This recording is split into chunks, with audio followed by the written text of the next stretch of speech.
2021 is coming to a close. I'm going to do something a little bit different. Instead of doing SM64 Rewind that I usually play and never make, I'm going to be doing a year in review, which I go over the various things that happened during the SM64 Machinima community. I admittedly did enjoy 2021 as I hang out with a lot of my friends, did a podcast, got 450 subscribers, and overall it wasn't all a bad year for me. While we begin, I quickly want to mention something. I won't be going over the controversies that happened this year, as it's not needed and it takes up a lot of space for the video. Anyways, we begin with January. Beta 64 was released later in the next couple of months, turning into a guide on how to use Saturn, which we'll get into a bit.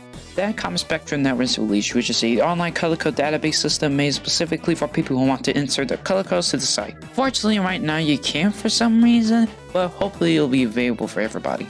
This is also the month that Glitch PSI releases collab, Sleeping Plant Calamity, which is a unique twist on the collabs that people have been doing for like 3.5 years now. Super G64 released a tutorial on how to convert models in SM64. There were also some other releases like Waluigi Fans Eye Texture Pack and Mr. Game and Sketches being poly characters and map. And also the Region Pi SMP, but who cares about that? February. This month a couple things happened. Glitchy PSI's Mario 64 Movie Maker add-on called Metal Composer Plus was added, which was the best thing to ever happen, I think. It allows machinists to overwrite animations for custom animations included or with their own animations, which are made possible by using Blender and Fast64, and that's pretty much it.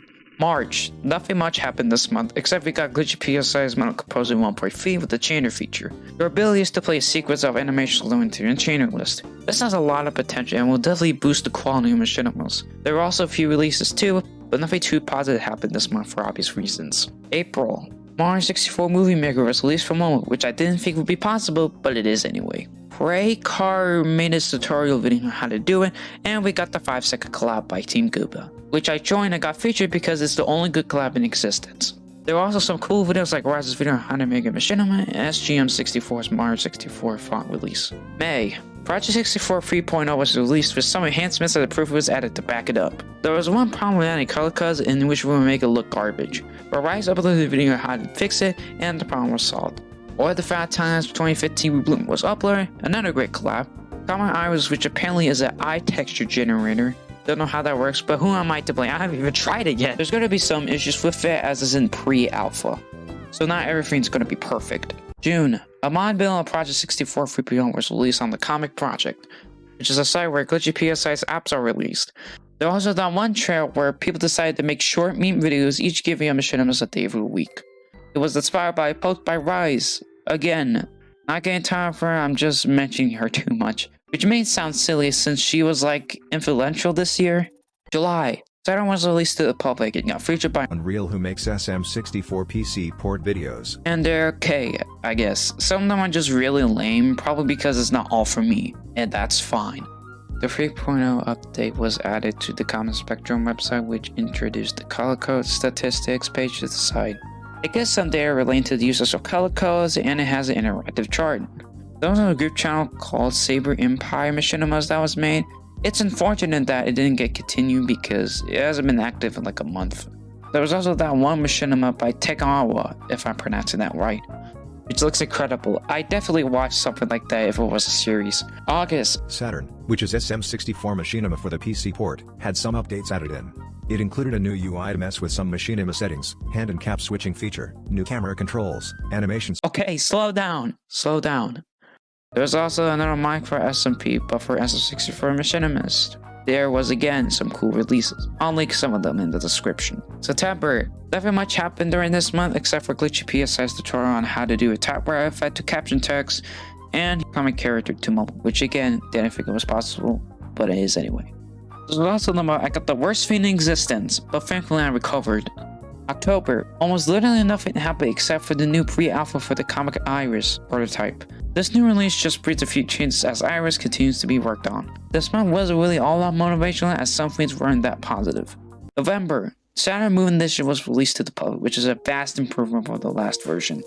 It brings several new features and upgrades like a new color code editor, eye texture loading, a new UI, and a simple installation without any need for compiling the program. And GMM64's Deluxe Eye Texture Pack was released. December, and now we move to here.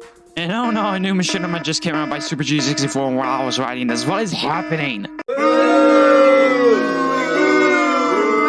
Okay, now I have to talk about this now. This machinima was okay, I guess. There wasn't really much going on, I guess. I don't know what else you want me to say. I mean, it has some good editing, a good production value, I guess. I think. I don't know. I really did not want to review this, I'll be honest. This machinima was okay, I think. So, yeah, because that's the only way to be in the community, by watching machinimas. Anyways, I think that about does it for this year in review. I didn't really have much to talk about because there was just like a lot of controversy like this year. The two influential people this year have been like PSI Rise because of their like cool releases and stuff, and I gotta thank them for that because like at least they made like, you know, this community or the machinima community better, at least from my perspective. I said on Twitter that I'm losing interest in this community, mainly for just like it being garbage. Like, I'll still stay in this community and trying to have some fun in it, but right now it's just not working for me.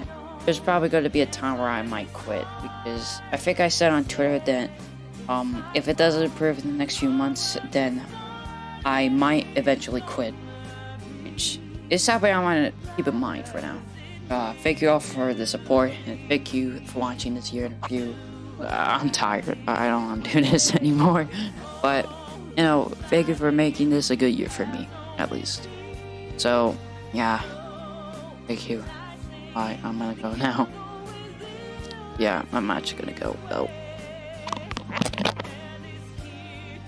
I'm done.